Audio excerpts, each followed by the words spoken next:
یہی میزان کا تعلق پڑوسی پڑوسی کے درمیان ہوتا ہے. اگر ایک پڑوسی چاہتا ہے کہ میرا پڑوسی مجھے تکلیف نہ دیا کرے تو اس کو بھی چاہیے کہ یہ دوسرے پڑوسی کو تکلیف نہ دے.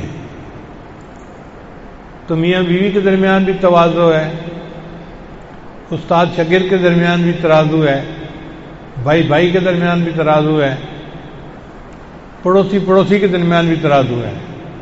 اور یہ حقوق العباد کا معاملہ بہت زیادہ اہم ہے.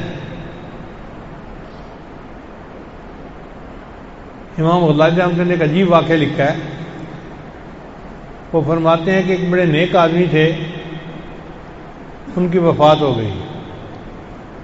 کوئی 10-15 سال کے بعد خواب میں ان کی زیارت ہوئی. تو امام غزالی نے ان سے پوچھا، سنائے جی آگے کیا حساب ہے؟ ان کا بھائی میں نے تو نیکی پہ زندگی گزاری تھی تو اللہ تعالیٰ نے میرے لیے معافی دے دی، میرے اوپر مہربانی کر دی،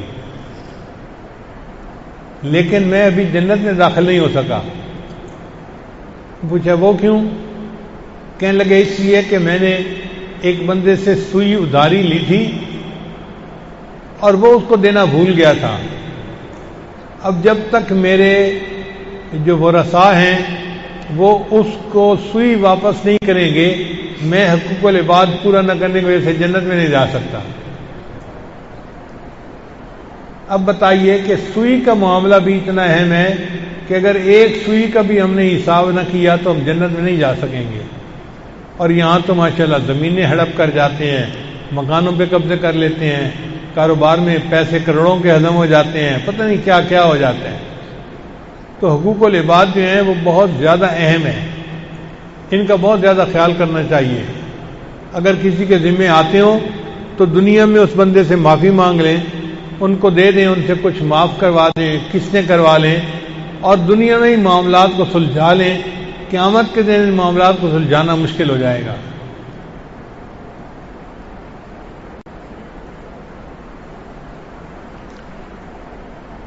ہمیں استادوں نے بچپن میں یہ بات سکھائی تھی تو الحمدللہ بچپن سے ہم اس بات کا بڑا خیال رکھتے تھے.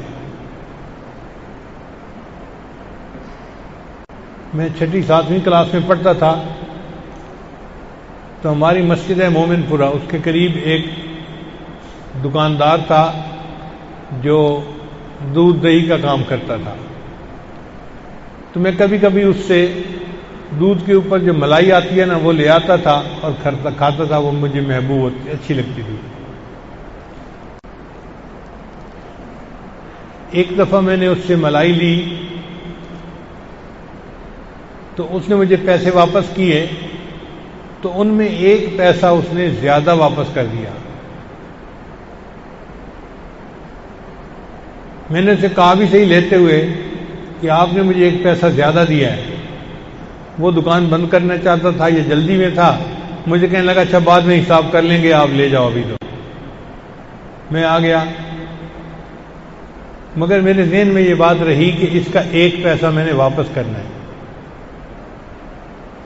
پھر اللہ کی شان دیکھیں کہ 1 سال کے بعد وہ بندہ فوت ہو گیا. تو پھر اس کا بیٹا بیٹھنا شروع ہو گیا. میں انتظار میں تو رہا کہ میں نے 1 پیسہ واپس کرنا ہے، مگر کوئی موقع ہی نہیں بنتا تھا. میں یونیورسٹی چلا گیا، پھر کئی سال گزر گئے، کوئی تقریباً 12 سال گزر گئے اس واقعے کو. 12 سال کے بعد میں جھنگ واپس آیا، میری یہاں نوکری لگی. تو جب مجھے تنخواہ ملی تو میں اس وقت 1 پیسہ لے کر اس کے بیٹے کے پاس گیا کہ بھئی آپ کے باپ کا یہ میں نے 1 پیسہ واپس کرنا تھا اور میں نے 12 سال اس کا انتظار کیا ہے، اب آپ پلیز مجھ سے لے لیں اور میرے سر سے بوجھ گزار لیں. وہ کہ مجھے کیا پتا جی آپ نے دینا تھا یا نہیں دینا تھا، میں کیوں لوں. اب میں اس کی منت کر رہا ہوں، حتیٰ کہ میں رو پڑا.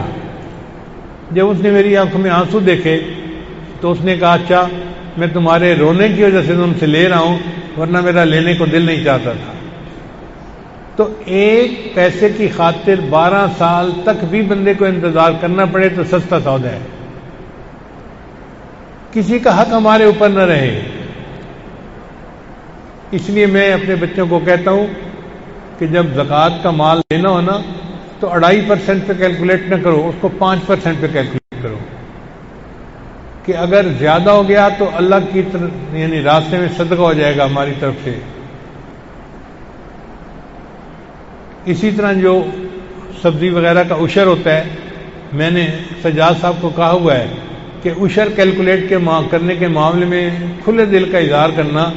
ہمارا مال چلا جائے ٹھیک ہے، کسی کا ہمارے ذمہ نہ پڑ جائے.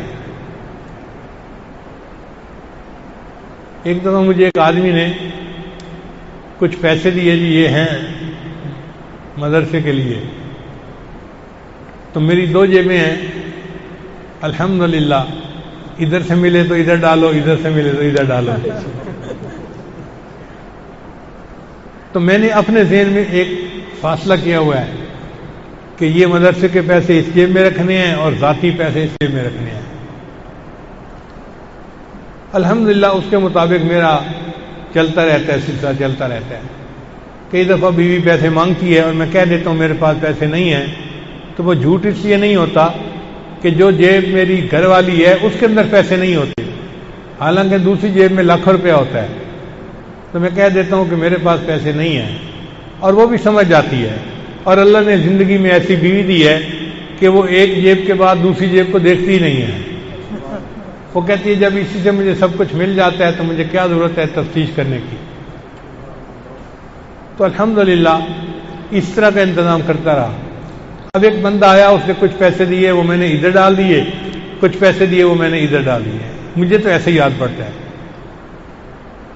کپڑے بدلنے کا وقت آیا تو بیوی نے وہ کپڑے بدلوائے اور جیب کے پیسے نکال کے اکٹھے کر دیے.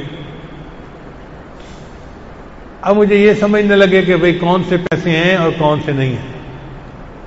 تو میں نے بیوی کو کہا کہ وہ میرے پیسے الگ الگ تھے، آپ نے کیوں اکٹھے کر دیے؟ کہنے لگے اب یہ تو غلطی مجھ سے ہو گئی، لیکن آپ کریں گے کیا؟ میں نے کہا اس کا آسان طریقہ یہی ہے کہ یہ سارے کے سارے پیسے مدرسے کے ہیں. میرا کیا ہے، اللہ مجھے اور دے دے گا. پہلے کون سا میں پسینہ بہا کے کما رہا ہوں، بادشاہوں کی زندگی گزار رہے ہیں، اور اللہ کسی کو بھیجتے ہیں وہ آ کے دے کے رو کے پھر جاتا ہے. تو جب اللہ نے اتنی آسانیاں کی ہیں تو ہم کیوں حرص کریں؟ لہذا وہ جتنے پیسے تھے سارے کے سارے میں نے مدرسے کے کھاتے میں ڈال دیے اور الحمدللہ اپنے دل کو مطمئن کر لیا.